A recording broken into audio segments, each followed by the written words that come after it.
Bonjour à tous et bienvenue dans Be My Guest, l'émission live dédiée à l'automobile et aux nouvelles mobilités.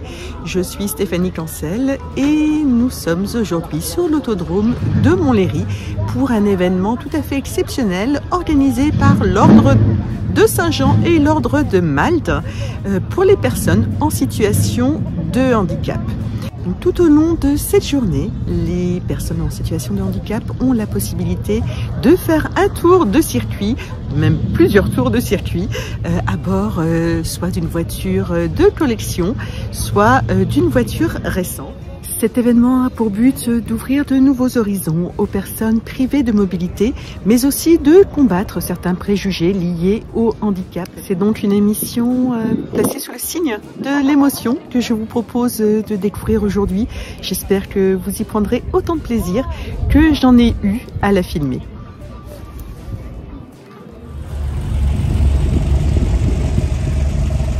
C'est ta première fois sur circuit?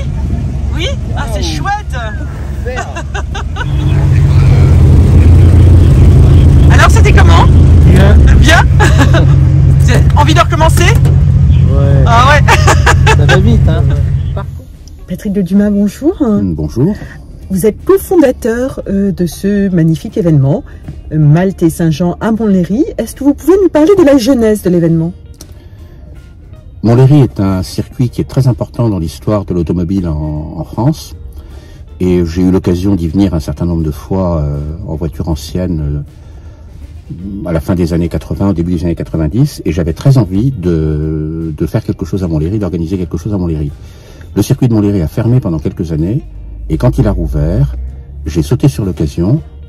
J'ai eu l'occasion de rencontrer l'un des directeurs de l'UTAC, qui est propriétaire du circuit, qui a dit tout de suite, bah, ma foi, pourquoi pas.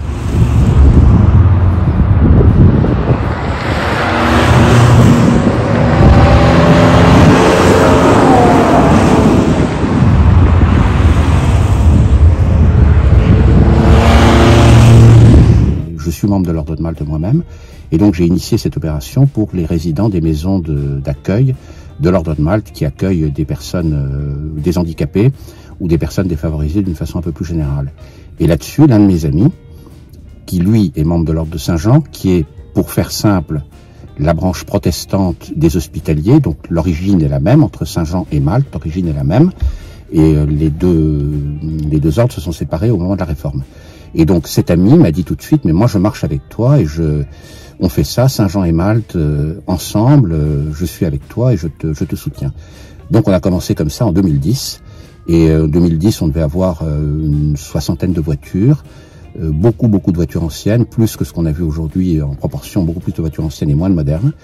Et voilà, et 14 ans après, on est encore là, et quand on a commencé, on se doutait vraiment pas que ça durerait aussi longtemps. Et qu'on pourrait continuer à le faire année après année, grâce aux pilotes qui veulent bien venir, grâce à la générosité des quelques mécènes ou sponsors qu'on peut avoir, grâce à l'aide que nous apportent les uns et les autres. On fait ça sans aucune... on ne demande rien ni à l'Ordre de Malte, ni à l'Ordre de Saint-Jean en termes de budget. Il faut qu'on s'autofinance complètement nous-mêmes. Donc ça marche. Vous autofinancez donc avec la participation bien sûr des pilotes, mais aussi avec une vente aux enchères? Je ne vous vois plus. 190... 200. Alors avec une vente aux enchères qui depuis 4 ou 5 ans, grâce à quelqu'un qu'on a rencontré un peu par hasard, a pris beaucoup d'ampleur et qui est très tourné vers tout ce qui est bande dessinée et d'une façon un peu plus générale art graphique. Et là aussi ce sont des lots qui nous sont donnés généreusement, et il y a quelques lots qui sont amusants, voire vraiment intéressants. On a une biographie de Jackie X qui est dédicacée par Jackie X, qui est dédicacée spécialement pour l'événement, par l'auteur, par un dessinateur, par Jackie X spécialement pour l'événement.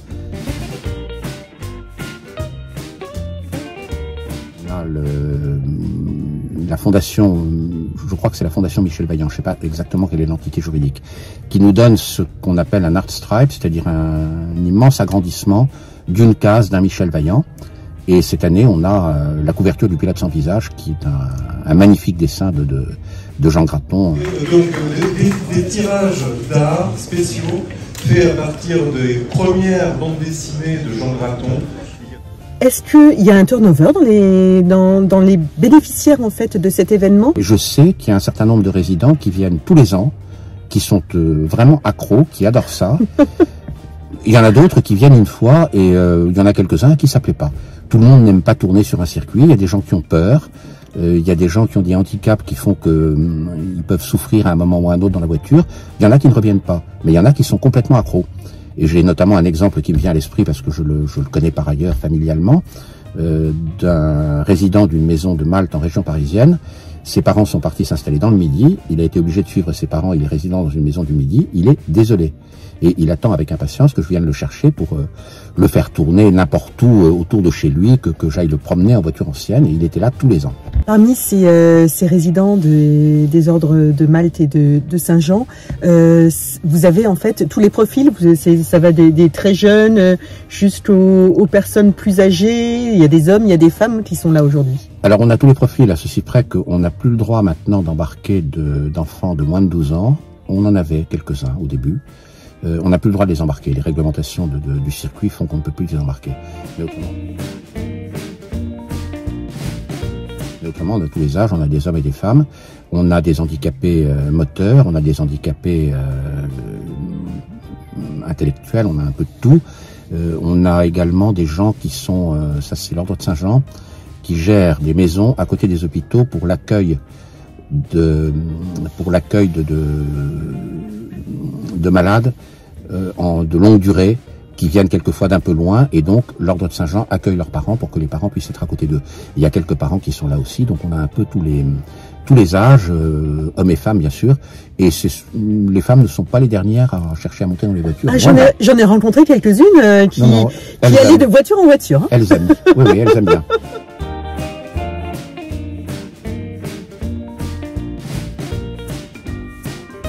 Écoutez, en tous les cas, c'était un très bel événement. Félicitations, Patrick. Merci. Grâce à tous nos donateurs, tous les bénévoles qui viennent, qui font un travail remarquable, qui sont là depuis 7h30 ce matin, qui ont monté le village, qui s'occupent des handicapés, qui s'occupent de toute l'intendance, de toutes les petites tâches. Donc, eux aussi sont absolument indispensables à la réussite de l'événement. Vous avez de nombreux sponsors aussi. Et on a de nombreux sponsors. Alors, les bénévoles viennent tant de Malte que de Saint-Jean. Plus de Malte parce qu'on est plus nombreux, mais et les sponsors, c'est assez varié. On a les dessinateurs qui nous font des dons. On a cette année, on a Coyote par exemple qui est parmi je peux pas les citer tous, donc parce que je connais pas la liste par cœur. Mais on a des donateurs, certains fidèles, d'autres qui sont un an, l'année d'après ils ne peuvent plus donner, on n'est plus dans les, et puis ils reviendront donner l'année d'après si c'est possible. Donc on a des donateurs très fidèles aussi. Depuis le début, et puis des prestations en nature importantes. Toutes les tentes, tout le mobilier qu'on utilise, c'est un sponsor. C'est Option en l'occurrence. Merci beaucoup Patrick et bravo pour ce bel événement. Merci beaucoup. C'était pas moins de 130 pilotes qui s'étaient donné rendez-vous ce dimanche pour la 12e édition de Malte et Saint-Jean à Montlhéry, avec un plateau de 65 voitures de collection d'avant 1985 et 65 véhicules récents d'après 1985, dont certains absolument exceptionnels.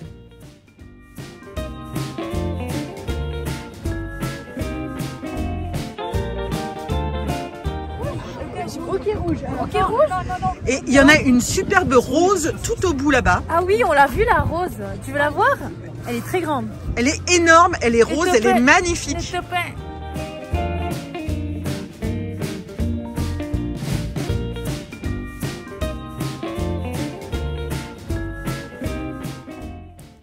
Et ce sont 50 personnes en situation de handicap physique et mental qui ont pu faire plusieurs tours de circuit pour le plus grand bonheur.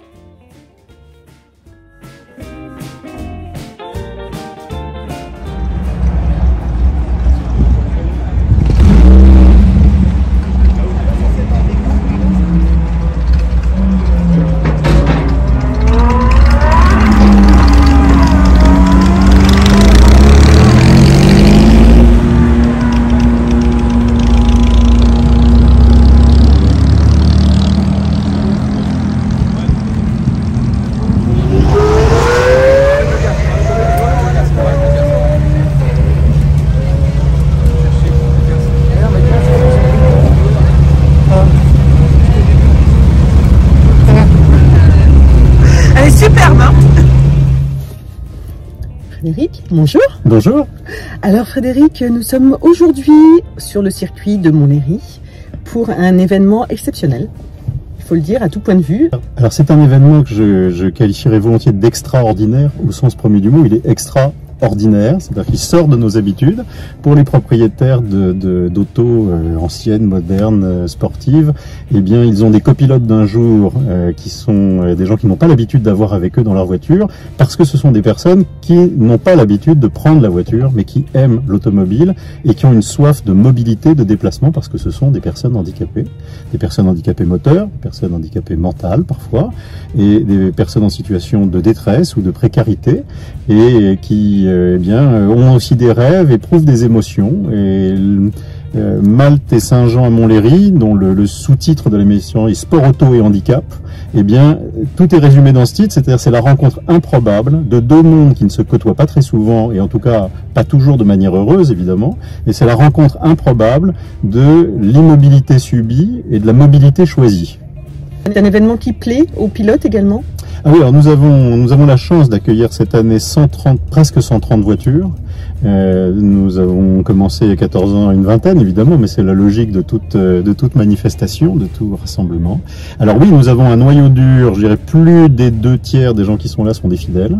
Et puis chaque année, il y a des nouveaux qui nous découvrent parce qu'ils ont vu une vidéo comme celle que nous sommes en train de préparer, parce qu'ils ont lu un article, parce qu'ils ont un copain qui leur en ont parlé, parce qu'ils ont une personne handicapée qui leur a dit, ou un entourage, ou des soignants, ou des accompagnants, qui leur ont dit, mais venez, vous allez voir. Et parce que ceux qui ont des voitures disent à leurs copains, plutôt que de rouler pour juste aller se balader, tu verras, l'effort qui est demandé, c'est de venir rouler avec sa voiture. Quand on a une auto, c'est pas si difficile, mais c'est d'avoir comme passagers, au pluriel, des personnes que l'on ne rencontre pas habituellement. Donc oui, ça attire toujours des personnes nouvelles, et puis un noyau dur de fidèles et de bénévoles fidèles qui, eux, ne roulent pas, ne montent pas dans les autos, mais nous donnent un sacré coup de main, puisque tout ça n'est que bénévole. Alors, à l'origine, ce n'était que des voitures de collection. Là, ça s'est un petit peu ouvert à des voitures récentes, des supercars notamment. Donc, le but, en fait, de ces voitures de collection, c'était de donner des sensations à ces personnes, de nouvelles sensations. Voilà, l'histoire, tout ça est parti à la fin d'un déjeuner entre Jean-Olivier Bartholin, qui malheureusement nous a quittés, qui est décédé il y a quelques années, et Patrick de Dumas, et qui, l'un comme l'autre, s'occupaient de personnes handicapées, avaient des voitures anciennes, et se sont dit, après tout, pourquoi ne pas faire plaisir à des personnes qui n'ont pas accès à notre univers, le faire découvrir.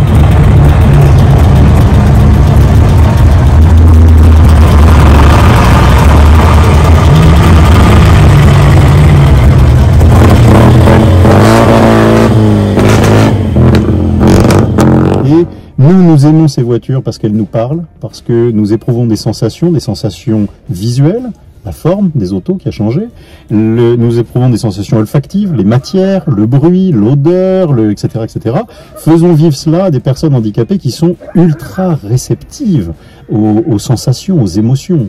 Tout est démultiplié, d'autant plus que lorsque l'on a un handicap physique, les autres sens se démultiplient. Une personne aveugle, par exemple, très souvent a une très bonne ouïe ou un très bon odorat.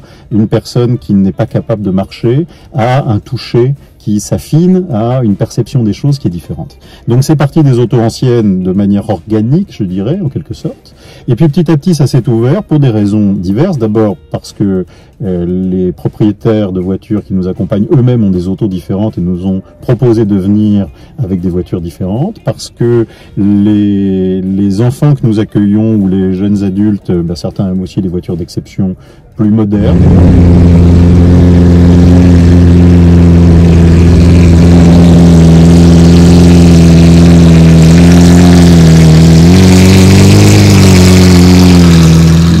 Et donc les choses se sont faites assez naturellement, il n'y a pas de recherche, il n'y a pas de casting dans les voitures, si j'ose dire. Nous avons une sensibilité, je veux pas dire une préférence, mais une sensibilité aux autos anciennes. Et c'est le noyau dur de l'événement, de l'éthique de l'événement, de l'esthétique de cette journée. Mais effectivement, toutes les autos et les voitures d'exception sont les bienvenues, avec les bonnes volontés de leurs pilotes qui acceptent de s'engager et de participer. Alors, ce qui frappe, c'est que tout le monde a le sourire. Alors, parfois, quand les personnes handicapées montent dans la voiture, il y a on sent une petite appréhension. Alors, quand elles reviennent, elles ont un sourire jusqu'aux oreilles. Alors, c'était comment? Super. Il a pas arrêté de me demander de bourrer, ce fou.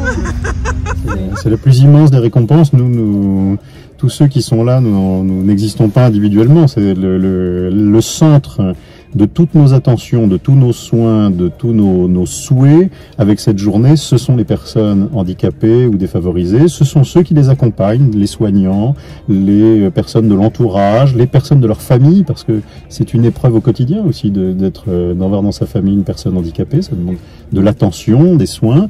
Et donc, ces personnes-là peuvent, elles aussi, il y a des tours de piste l'après-midi, des baptêmes de piste. Et le fait que tout le monde ait sourire, c'est notre seule quête, c'est la seule récompense que l'on recherche de manière active. Et le sourire, il est aussi chez les valides, chez les bien portants, chez les bénévoles, chez ceux qui conduisent leur voiture.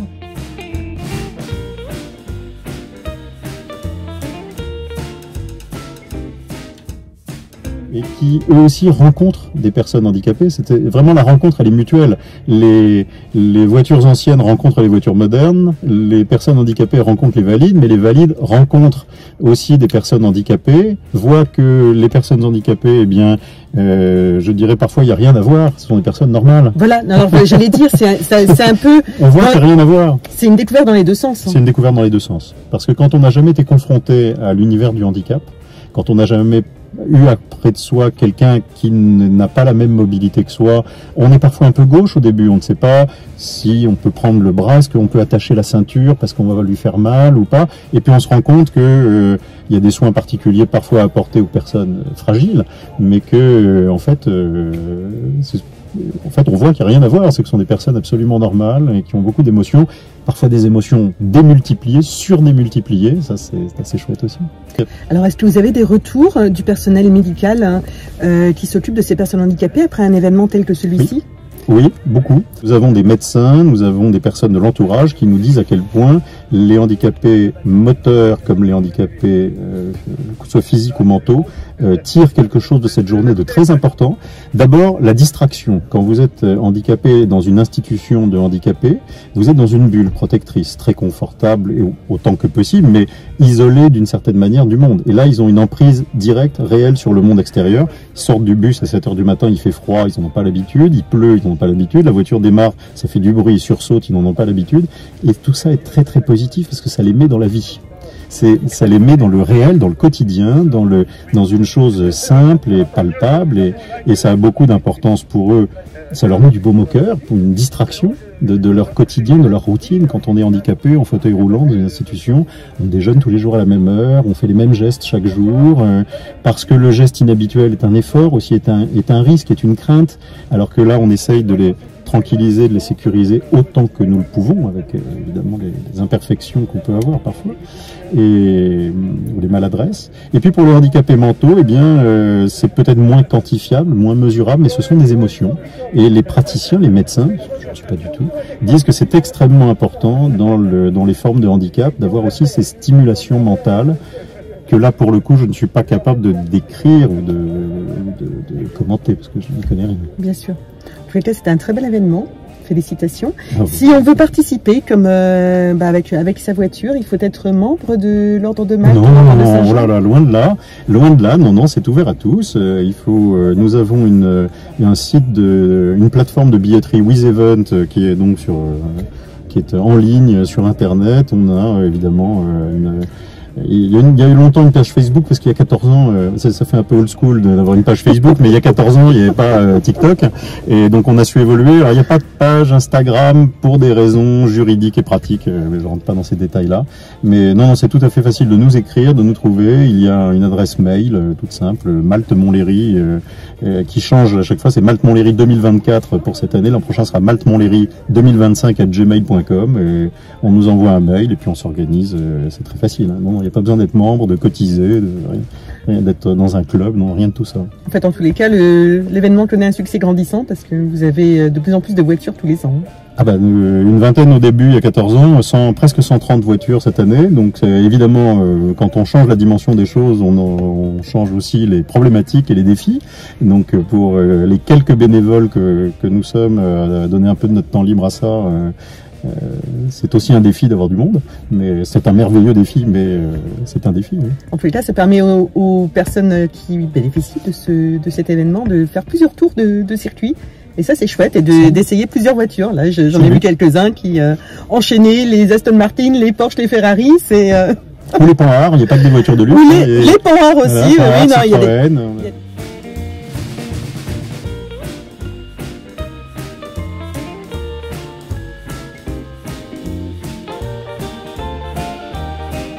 Il y a vraiment de tout, effectivement. Oui, des voitures américaines. On a un plateau de voitures extrêmement varié cette année, quand on voit devant nous. Là, de toutes sortes de nationalités. Une ou deux voitures japonaises, américaines, beaucoup d'anglaises, d'allemandes et d'italiennes, parce que c'est un peu le cœur évidemment du patrimoine automobile, du parc automobile de collection.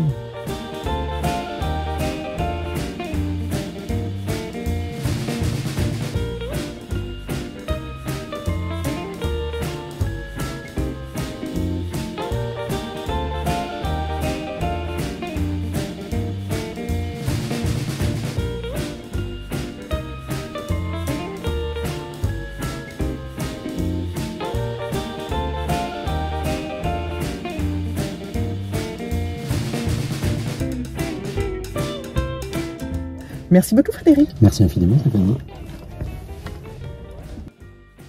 Non, Joanne. Toi, c'est Jeanne, mais moi, c'est Dominique. Ah, Dominique.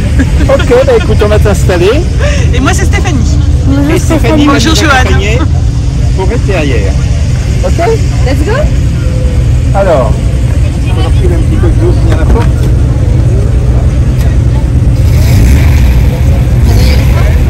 Déjà, le casque, il est prêt déjà.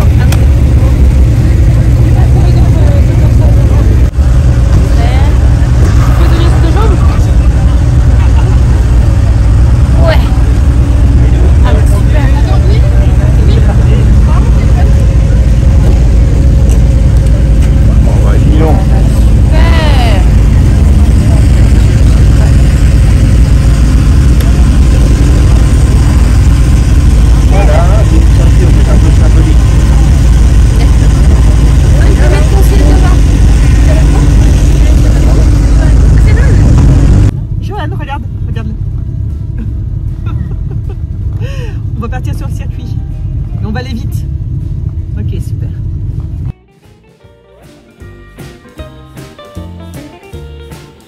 Nick, vous pouvez nous raconter l'histoire de la voiture? Ah, c'est une voiture qui a une belle histoire. C'est une voiture qui appartenait à un pilote assez connu, qui est Bernard Consten. Et Bernard Consten, avec cette voiture-là, a gagné le Tour de France Auto en 1963. Il a gagné 4 tours auto, je crois, et le dernier qu'il a gagné en 63, c'est avec cette voiture-là. Et donc après, elle a été dans les mains d'autres pilotes de rallye. Et puis j'ai eu la chance de la récupérer et de m'occuper de cette pièce de musée. Et vous roulez beaucoup sur circuit, en fait? Sur circuit, pas trop, parce que c'est pas tellement une voiture de circuit, mais j'ai eu l'occasion de faire 2 fois le Tour auto. Le Tour de France Auto avec cette voiture. Et puis je dois avouer que c'est la seule voiture de connexion que j'ai qui est 4 places et qui me permet de faire des rallyes avec ma femme et mon fils. Ah, c'est sympa. Donc je l'aime beaucoup. Et voilà, on a fait par exemple le rallye d'Aumale ou des petites sorties de club et où on peut être 4, ce qui est assez rare, vous remarquerez dans toutes les voitures autour de nous, qui est finalement 4 places. Oui, tout à fait. Oui. Ouais. Et Joanne, c'est la première année que tu viens ici à Montlhéry? Oui. Oui? Oui. C'est la première fois que je viens ici, à Montlhéry. Super. Avant, j'étais dans un centre. Enfin, pas dans un centre, dans un couvent. Et depuis mon enfance, j'ai toujours voulu aller sur un circuit. Ah, génial. Ah, c'est super même. Et mon rêve s'est réalisé. Je trouve ça super. Ah, bah, c'est génial. On est content de le faire avec toi. Et je suis contente de le faire avec vous. C'est gentil.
Sur la haute vitesse dans l'ex-voiture de Bernard Constel, la Jaguar MK2 de 1962, qui a gagné 4 fois les championnats de France.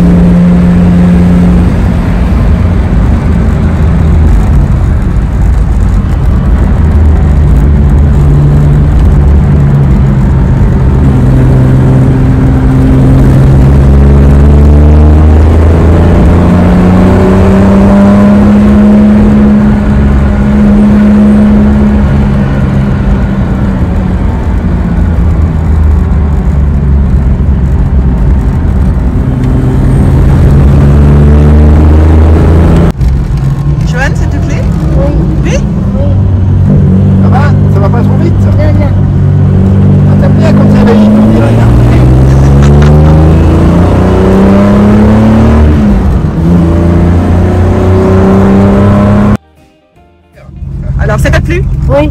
Oui, c'était super. Oui. Oui. Je suis content, c'était plus.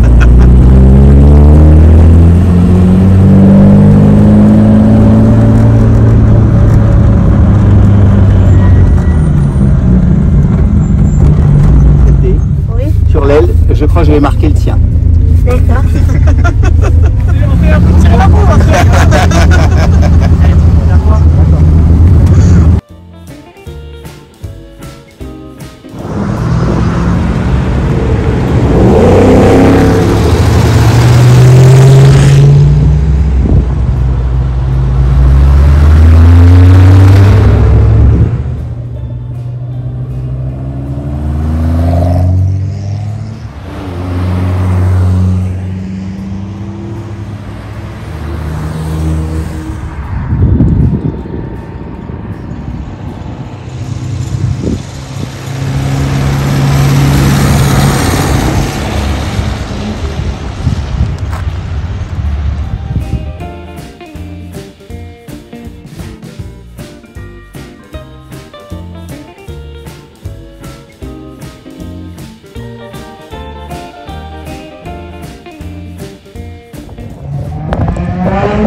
Ce show stunt moto de Stéphane Paulus a pour but de démontrer qu'une personne handicapée est une personne normale, que Stéphane Paulus est un motard comme tous les motards, un champion comme tous les champions.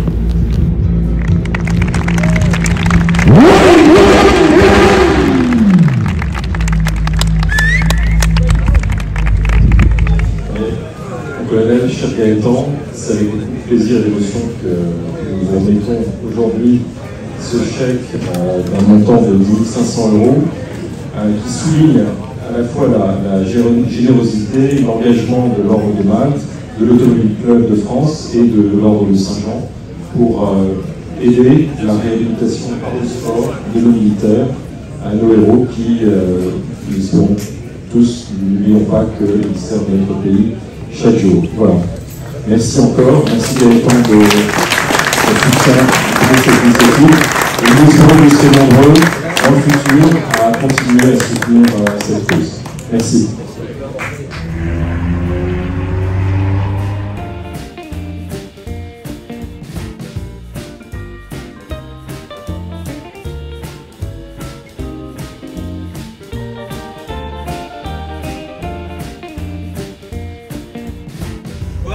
C'était bien? On a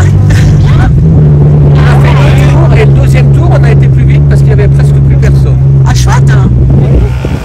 C'est toi qui as choisi la voiture, Caroline? C'est toi qui as choisi la voiture? Elle est top. Là ça va aller vite sur le circuit. Hein.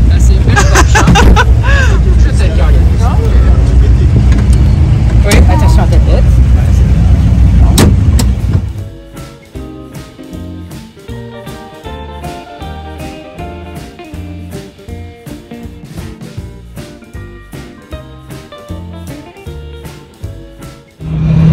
C'est la seule voiture que tu as essayée aujourd'hui ou tu es allé dans une autre voiture?